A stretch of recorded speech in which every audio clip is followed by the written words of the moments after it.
mais um programa Saúde e Bem-Estar para você que acompanha a nossa TV Grandourados e também o nosso canal no YouTube. Aqui no Instituto de Neuropsiquiatria da doutora Elizabeth Casselon, a gente busca sempre levar para você assuntos importantes sobre a saúde mental e outros tipos de doenças também. A doutora, como vocês já sabem, ela além de psiquiatra, é neuropsiquiatra, né, doutora? Eu confundi um pouco aqui para te apresentar. A sua formação em psiquiatria e também neurologia, é isso? Sim, neurologista e psiquiatra. Tá certo. E a doutora vai falar hoje para a gente sobre a fibromialgia. É um tema que a gente escuta muitas pessoas comentarem, mas eu particularmente desconheço e por isso que a doutora vai explicar para a gente com propriedade sobre esse assunto. Doutora, mais uma vez, obrigada, viu? Eu que agradeço. Então, a fibromialgia ela é a causa mais frequente de dor crônica. Aquelas pessoas que têm dor todo dia ou quase todos os dias, né, com muita frequência. Então, ela é a causa mais frequente de dor crônica. Ela acomete 2 a 4% da população, quer dizer, super frequente, né? E acomete mais mulheres do que homens, mas acomete homens também, tá? E por que mais mulheres?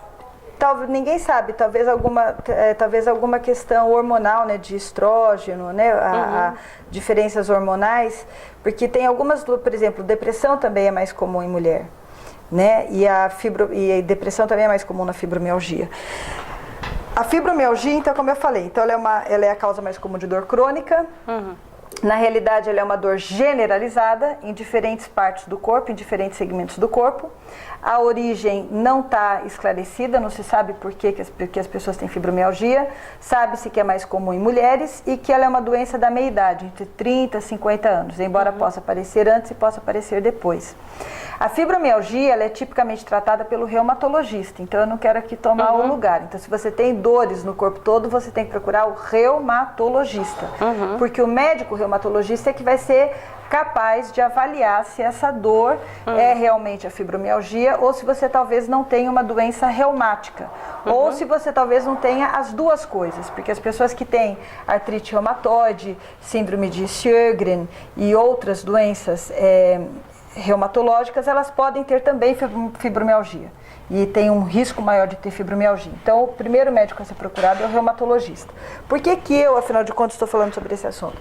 Porque apesar de ser uma doença de fato reumatológica, porque a dor é músculo-esquelética, e você precisa do reumatologista para diferenciar de outras doenças autoimunes que também podem dar um quadro parecido, a causa mais provável da fibromialgia é uma alteração do sistema nervoso central, das áreas da dor, das áreas de percepção da dor.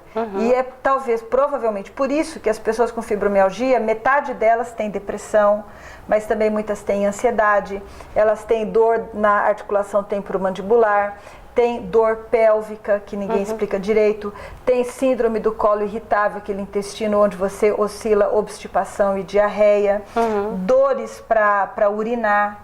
Então, elas têm muitas vezes outros quadros. O mais comum que acompanha é a fadiga crônica, um cansaço crônico, um cansaço de chumbo, que eu não consigo explicar por quê. Então, a fadiga crônica e alterações de sono, não é? Aquele sono que não me regenera. E outras alterações de sono, como síndrome das pernas inquietas, etc. Mas, então, assim, a gente acredita que a dor da fibromialgia está associada a uma alteração do processamento de informações sensoriais no sistema nervoso central.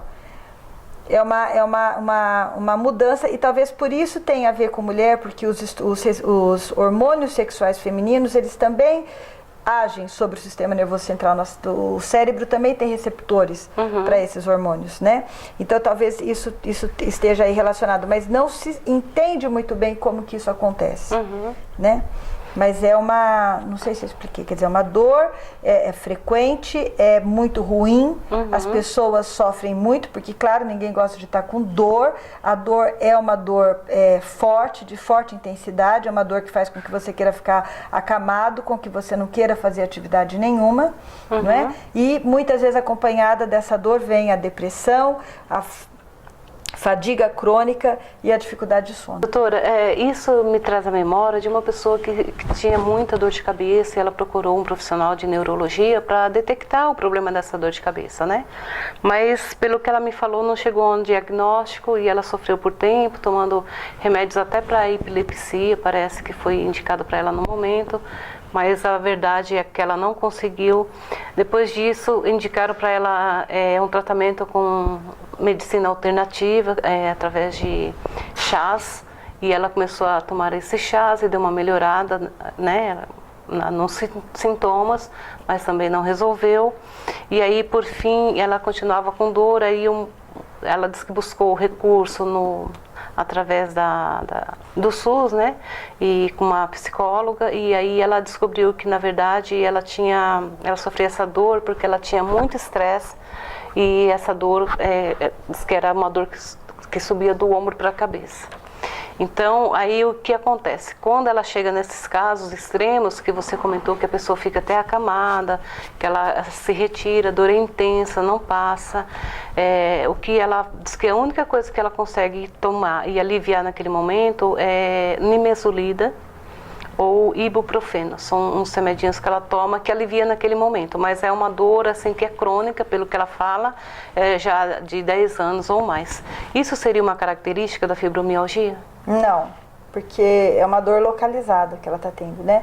Fibromialgia é uma dor crônica, é uma dor generalizada, então ela se dá membros superiores, membros inferiores, tronco, cabeça, pescoço, né? Então ela é uma dor generalizada, ela se dá em diversos segmentos.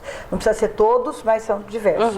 E isso daí que ela está falando é uma dor mais localizada. Agora, tem as pessoas com fibromialgia também têm com frequência dores de cabeça e que geralmente são enxaqueca ou cefaleia do tipo tensional. Você falou que ela tomou remédios para epilepsia, é porque os remédios para epilepsia, ácido valproico, carbamazepina e outros, gabapentina, eles também são usados no tratamento da dor, por motivos bioquímicos. Eles são estabilizadores de membrana, eles evitam que os neurônios se despolarizem com muita facilidade. Então, não está errado você trata, porque parece que fica totalmente errado. Falando, ela tinha dor de cabeça e o médico deu um remédio de epilepsia. Não, é porque os remédios, os anticonvulsivantes, eles são classicamente no mundo inteiro usados para tratamento de dor crônica, né? Assim como os antidepressivos. Então, os antidepressivos, mesmo que uma pessoa não tenha depressão, existe uma classe especial de antidepressivos, principalmente os antidepressivos tricíclicos, que são assim, consumadamente, sabidamente, já está bem estabelecido que eles tratam dor crônica, sim, diferentes tipos de dor crônica, inclusive dores de cabeça. Então, o médico que começou a tratar essa dor de cabeça crônica com essa medicação, não sei por que motivo não deu certo, mas provavelmente ele estava partindo da hipótese de que talvez pertencesse ali ao grupo das enxaquecas, né? Então não está errado. Ficar tomando anti-inflamatório a princípio não é tão bom assim, depende da frequência, mas muitas vezes eu ficar tomando analgésico, se eu tomar com muita frequência, eu posso até potencializar a dor. Então a dor vai ficando cada vez mais refratária. Mas não dá para responder no caso dessa que você está me citando, porque eu não sei direito o que está acontecendo. Eu precisaria saber mais pormenores, né? Mas voltando a falar da fibromialgia, então ela é uma dor generalizada. Quando a gente fala que ela que ela não tem assim um componente físico detectável, significa assim, se eu fizer os exames para os marcadores de doença reumatológica, eles vão estar normais. Se eu fizer exames para infecções, eles estão normais. Se eu fizer um exame de eletroneuromiografia e ressonância magnética nuclear e investigar os ossos, os músculos, tudo vai estar normal. O paciente, ele fica meio decepcionado e meio bravo com isso, frustrado, porque aí parece que o médico está dizendo assim, olha, é tudo coisa da tua cabeça. É como se ele estivesse inventando aquela dor, ou como se ele tivesse a dor, porque na realidade ele não bate bem, ele é meio doido, né? Ou como se fosse uma frescura, cada pessoa interpreta de um jeito, mas então a gente precisa entender muito bem assim, quando você fala que uma coisa é psicológica, significa que ela não tem um substrato estrutural detectável com os métodos dos quais nós dispomos hoje. Então, hoje hoje os métodos que eu tenho não detectam aquilo. Talvez se eu tivesse, vai chegar um dia onde vai ser possível medir uma determinada substância que vai estar alterada sim na fibromialgia, mas a gente vai precisar de métodos mais sofisticados para detectar isso. Então não quer dizer que não esteja acontecendo nada no sistema nervoso central ou que aquilo seja uma invenção da pessoa. O que acontece é que as mesmas áreas do cérebro que são responsáveis pelo processamento das emoções, elas também são responsáveis pelo processamento da dor. Existe um compartilhamento. E aí, então sim, o meu estado emocional, se eu estou ansiosa, se eu estou deprimida, isso aumenta a probabilidade de eu sentir dor. Não sei se assim. Então são circuitos próximos, não é que eles sejam todos os mesmos circuitos, mas muitos circuitos são os mesmos. Então, se eu tenho uma alteração nesse processamento, nós não sabemos a causa, né? Mas se eu tenho uma alteração nesse processamento, eu vou ter uma alteração no processamento de dor e eu vou ter uma alteração de processamento emocional que também me predispõe à depressão. Não é que aquilo foi inventado pelo paciente, ou que aquilo é coisa da cabeça dele, ou que aquilo não seja para ser levado a sério. Né? Então, assim, é que a divisão que a medicina faz entre o psicológico e o físico, ela é uma divisão mais didática para que a gente possa pensar um pouco sobre as coisas e separar, olha, então aqui é coração, aqui é pulmão, pra gente, mas na realidade tudo está se comunicando com tudo, né? E principalmente no sistema nervoso. Isso me fez lembrar, eu morei em São Paulo por um tempo e eu trabalhava no banco. E eu comecei a sentir dor nesse braço, né? E aí eu procurei um ortopedista na época e aí eu falei pra ele, olha, eu sinto dor aqui, mas às vezes sinto nesse ombro, nesse outro ombro. Ele falou, eu já sei, você tem fibromialgia. E assim, você não pediu nenhum exame e receitou uns remédios para fibromialgia. Na época eu fiquei até afastada, né? No banco fazendo tratamento, mas não resolveu não, o problema continuou. Então, existe algum exame que poderia detectar realmente a fibromialgia? Não, não tem. Então, os exames que a gente faz são justamente para excluir outras coisas. Por isso que eu disse que o primeiro médico a ser procurado é o reumatologista. Né? Ele é o especialista nisso e principalmente especialista em excluir coisas que podem ser muito parecidas, como a polimialgia reumática, que pode também dar muita dor no corpo todo, mas que tem algumas características um pouco diferentes, emagrecimento, um pouquinho de febre, mas tem uma outra faixa etária também, que é mais frequente nas pessoas mais idosas, mas enfim, é o reumatologista que vai fazer essa diferença. Então ele pede outros exames, não para detectar a fibromialgia, mas para excluir coisas que poderiam ser confundidas com fibromialgia. E uma coisa que eu não relatei é que como ele era ortopedista, ele pediu sim exames, né? Para saber se não era tendinite, esses exames raio-x, parece até que eu fiz uma ressonância magnética e por fim ele me deu esse diagnóstico, mas a verdade tomei os remédios e o problema não cessou. Mas doutora, e como a pessoa então, o meu diretor está sinalizando ali que a gente vai para um rápido intervalo, mas eu queria te perguntar o seguinte, como que a pessoa que sente essas dores, né, que tem esse incômodo, porque a pessoa que sente dor, é difícil ela conviver com isso. E muitas vezes ela realmente fica impossibilitada até de trabalhar, né, porque é o caso daquela pessoa que eu relatei, ela falou que quando chega, se a dor começa... Quando ela começa a perceber a dor, ela já toma esse tipo de remédio que eu te falei, esses anti-inflamatórios, resolve. Mas às vezes ela precisa ir para a cama, ficar deitada, passar a noite inteira com aquela dor. E assim, é uma coisa que a agonia deixa ela muito angustiada. Então eu gostaria que depois na volta você comentasse um pouco sobre isso, de como que a pessoa pode proceder, né? Como lidar com essa situação. Em 5 segundos, você vai conhecer o potencial do seu cérebro. Aos 17 anos, ela foi aprovada em 9 vestibulares federais. Você sabe a diferença deste cérebro para o seu? Treino. Supera. Ginástica para o cérebro. Treine seu cérebro. Vá mais longe. Faça uma aula grátis.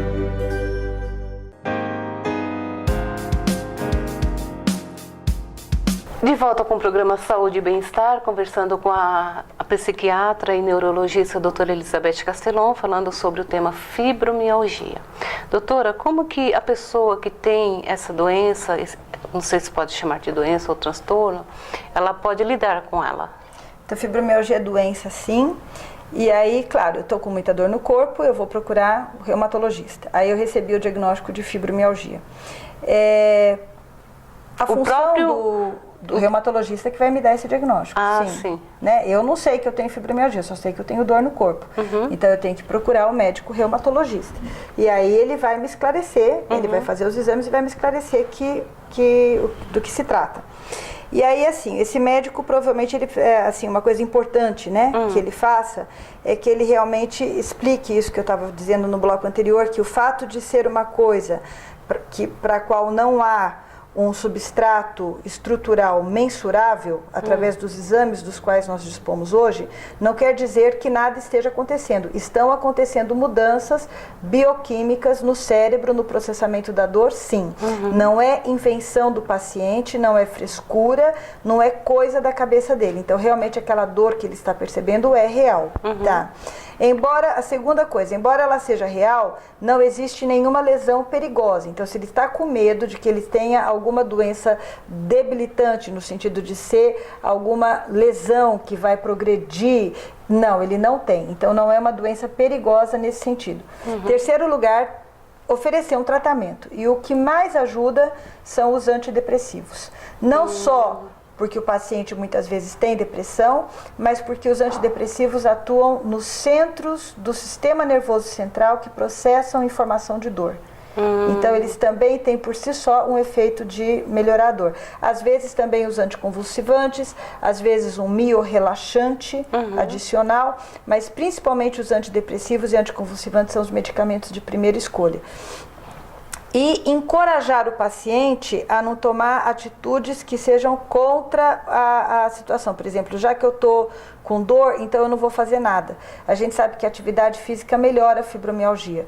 Então, caminhada, às vezes até musculação. E principalmente eu recomendaria atividades do tipo yoga, tai chi chuan, porque são atividades que envolvem alongamento, envolvem força também, não tanto aeróbico, mas elas...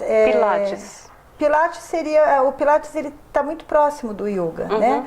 Eu sou mais do yoga enfim, eu acho que trabalha mais a questão da respiração, da tua consciência. Parece que o yoga te leva a ter uma outra postura diante da vida. Aí você vai para os pranayamas, que são os exercícios respiratórios. De lá você começa a ler alguns textos de meditação. O yoga ele vai te levando assim. Embora na aula seja mais a atividade física em si, mas ela parece que vai te conduzindo para esse outro caminho. Então eu gosto muito de yoga, mas yoga, pilates, tai chi chuan, então são essas atividades físicas que são relativamente leves, entre aspas, né, porque pode ser também pode ter uma demanda física grande, mas você vai fazer lentamente, então elas estão, ao mesmo tempo que elas têm uma demanda física, elas têm uma coisa assim de introspecção, de prestar atenção no seu corpo e de reduzir a sua ansiedade, porque os exercícios são lentos e eles são feitos com mais consciência.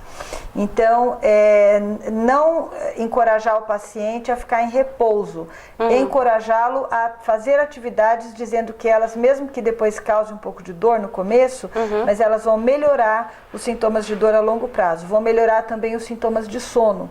E aí entra um pouco o papel do psiquiatra, né? Então, por exemplo, porque essas pessoas vão ter também muitas vezes alteração de sono, síndrome da fadiga crônica, enxaqueca, ATM, às vezes dismenorreia, como eu falei, polaciúria, dor para urinar. Então, às vezes elas têm várias outras queixas que a gente precisa meio que ver como um todo e tratar aí essa situação psiquiátrica também. Também, né, doutora?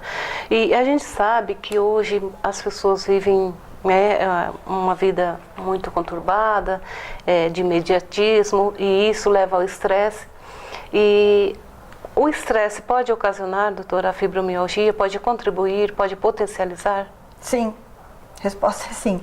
Então, assim, a fibromialgia ela tem uma causa meio desconhecida, mas às vezes os sintomas podem se iniciar depois de algum estresse muito grande. Por exemplo, isso pode acontecer, pode ser que sim, pode ser que não. Mas pode acontecer da fibromialgia ser desencadeada depois de um divórcio, perda de uma pessoa na família, perda de emprego, alguma situação assim que te levou ao extremo, né, das suas capacidades de adaptação, dos seus recursos de adaptação. Agora vamos imaginar, você tem fibromialgia, claro, se você está numa situação estressante, isso piora a fibromialgia. Mas aí vale a pena entender também que o estresse, claro que eu concordo plenamente que a gente vive numa sociedade ansiogênica, uma sociedade que gera demanda, que não te dá um tempo para se retirar um pouquinho, dá um tempo, né? Antes, sociedades agrícolas, você tem que imaginar que tinha a época ali da colheita, aquele estresse todo, mas depois tinha umas épocas que você parava também, relaxava, né? Principalmente nos países onde você tem as 4 estações do ano bem definidas, então você tem uma fase de inverno, tá? Então agora é inverno, nós vamos ficar mais dentro de casa, vamos fazer os tapetes de lã, as roupas de lã, vamos fiação, o marido vai fazer um pouco de trabalho ali de carpintaria, depois nós temos a outra fase, então parece que você tinha um pouco de tempo também para descansar, para relaxar, né? Não sei se as épocas eram melhores, não sei se eu queria trocar, mas que a gente tem mais estresse, eu acho que a gente tem, né? A gente dorme menos, né? Isso está comprovado, a perda de sono também se associa ao estresse e tal. Mas onde eu queria chegar é que o estresse não é só aquilo que vem de fora, mas é a forma como eu processo. Então essa pessoa que tem a tendência a ter dor, que tem a tendência a ter depressão, também é a pessoa que tem a tendência a ter ansiedade e a receber os estímulos de forma a ficar mais estressada. Então eu posso ser aquela pessoa um pouco mais tranquila, que consigo me autorregular emocionalmente, e aí o yoga, pilates, tai chi chuan, tudo isso ajuda, porque aí vem aquele monte de estímulo, aquela vida louca, mas eu consigo meio que ter um anteparo e selecionar, falar, não, agora eu vou fazer isso, tudo é transitório, calma, tá, então agora eu vou fazer aquilo outro, e aí eu não me estresso tanto. Então, quando eu trabalho a questão do estresse e falo de estresse em relação à fibromialgia, eu não falo só dos eventos, mas eu falo desse tipo de pessoa que tem essa predisposição a ficar estressada com as coisas. Tem muita gente que fala, você trabalha? Não. Você estuda? Não. Você é o quê? Eu sou dona de casa, mas meus filhos já são adultos e eu fico... Não tem... Cadê o estresse? Mas aí a pessoa coloca um monte de coisa na cabeça. Então o estresse ele é muito gerado pelos nossos pensamentos e as nossas emoções. Ou seja, mesmo que uma pessoa aparentemente tranquila, né, em casa, ela pode ter o estresse também. Sim, o estresse não depende só do tipo de vida que você leva, também, mas não só disso, ele vai depender principalmente da forma como você elabora as coisas que acontecem na sua vida. Ele depende, como o Buda diz, né? O mundo são os seus pensamentos. Com o seu pensamento você cria o mundo. É a interpretação que você dá às coisas. Né? Doutora, e como tratar a fibromialgia? Então, aí a primeira coisa é você esclarecer o paciente do que ele tem, ter feito o diagnóstico diferencial, ter excluído outras coisas, esclarecê-lo então sobre a natureza da doença, verificar os outros sintomas que ele possa ter, que eu mencionei, enxaqueca, distúrbio de sono, fadiga crônica, outros tipos de dor, o que está acontecendo na vida dele, e aí você vai estar tratando com a medicação, provavelmente também com a psicoterapia, se for o caso. Então, a medicação são os medicamentos para dor, eu falei dos antidepressivos, anticonvulsivantes, a psicoterapia e essas outras medidas que eu disse, atividade física, salientando essas técnicas mais holísticas que trabalham com a mente e com o corpo. Yoga, né? Yoga, tai chi chuan, pilates. Tá. A gente tem falado aqui no nosso programa muito sobre vários tipos, né, de transtornos mentais, e você sempre ressalta a psicoterapia. Então, a pessoa que é especialista em psiquiatria, como é o seu caso, você também é a pessoa apropriada para indicar o tipo de psicoterapia que ela deve fazer para evitar esses transtornos. Sim, para ajudar. O psiquiatra, ele é médico que fez especialização em psiquiatria. O psicólogo, ele estudou psicologia, que vem de uma outra área, da área da psicologia, ela surge assim como um ramo da filosofia. O psicólogo, teoricamente, tendo se formado em psicólogo, ele já está apto a fazer o tratamento psicoterápico, que seria a psicologia clínica. Apesar de que é aconselhável, recomendável que ele se especialize em uma das formas de psicoterapia. Terapia cognitivo-comportamental, terapia... psicanálise, psicologia analítica e várias outras derivações. E agora, o psiquiatra falar, faça essa forma, o que eu posso dizer é assim, olha, cientificamente, através dos trabalhos que têm sido feitos, a forma que tem mostrado mais resultados é essa. Só que A forma pode ser essa, e aí você vai para um psicólogo e você não se entende com ele, embora ele siga aquele método. Então, assim, não sei se o psiquiatra deve interferir tanto no método que o paciente vai procurar. Ele pode dar a opinião dele, ele pode guiar um pouco, mas o que eu quero dizer assim é que muitas vezes um mesmo psicólogo, ele pode usar diferentes métodos ao mesmo tempo, porque ele está com uma pessoa individual e ele aparentemente ele está fazendo terapia cognitivo-comportamental, mas ele usa um pouco, um fundo ali de psicanálise para estar interpretando algumas coisas. Então eu acho até que o bom psicólogo ele faz isso, ele mistura um pouco as técnicas.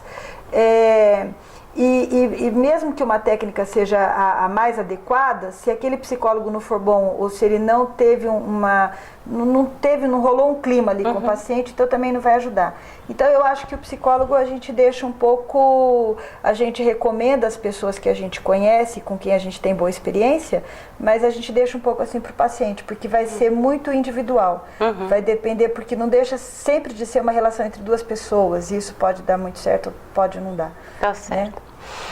Bom, o nosso programa já está caminhando para o final, doutora, e eu gostaria que você deixasse então uma mensagem para quem está acompanhando o programa, se ela sente essas dores no corpo, de repente ela já identificou o problema que ela tem através dessa conversa que nós tivemos, qual seria o aconselhamento que você daria para essas pessoas? Evitar a autovitimização, né? Não ficar se sentindo coitada, que eu tenho dores, ai que horror, não ficar se sentindo vítima, não ficar desesperada e não ficar deitada na cama. Então, se quer deitar, então deita, mas deita no sol, vai tomar sol, porque o sol tem um efeito antidepressivo. E tenta tomar um pouco as coisas nas suas próprias mãos, fazer a sua parte. E fazer a sua parte significa aprender mesmo essas técnicas de respiração, de relaxamento, atividade física, procurar um médico adequado. Não deu certo com aquele médico, procuro outro, não deu certo, vou procurar um outro. Procurar tratamento, mas procurar tratamento sem também ter aquela expectativa de que eu vou encontrar alguém que vai resolver o meu problema inteirinho para mim. Não, ele vai me guiar, mas o caminho a ser percorrido da cura também é um caminho meu, que é o caminho para eu tentar lidar melhor com os meus conflitos, lidar melhor com as coisas, é enfrentar. Lidar melhor, como é que eu estou lidando aqui com os problemas que eu tenho, o que dá para eu fazer, o que eu posso delegar, o que não é da minha alçada e eu estou me preocupando demais. Então, sem autovitimização, sem passividade, sem desespero, sem colocar tudo para o médico, procurar você também tomar atitudes proativas que melhorem a tua saúde. E isso inclui, então, procurar o tratamento para a tua depressão e a tua ansiedade. E também não ser uma pessoa, tipo uma esponja, né? E sugando tudo que acontece no dia para ela, sem, de repente... De negativo, sem poder, de repente, compartilhar com alguém da família, né? Um amigo. Mas, doutora, muito obrigada, então, por esse importante tema que a gente pôde levar para a nossa sociedade, né? Não só a Douradense, mas, como eu falo, sempre o programa ele está disponível no YouTube. Eu sempre compartilho ele nas redes sociais, eu marco a doutora aqui também, que acaba compartilhando, então eu tenho certeza que você pode ter acesso de uma forma ou de outra, ou através da TV Grandourados ou pelo YouTube. Muito obrigada então, doutora, até o nosso próximo encontro, e eu gostaria, né, de nos próximos a gente falar sobre esses assuntos que a gente já vem discorrendo aqui, que é de grande relevância para toda a população. Então tá, vou estar à disposição. Obrigada.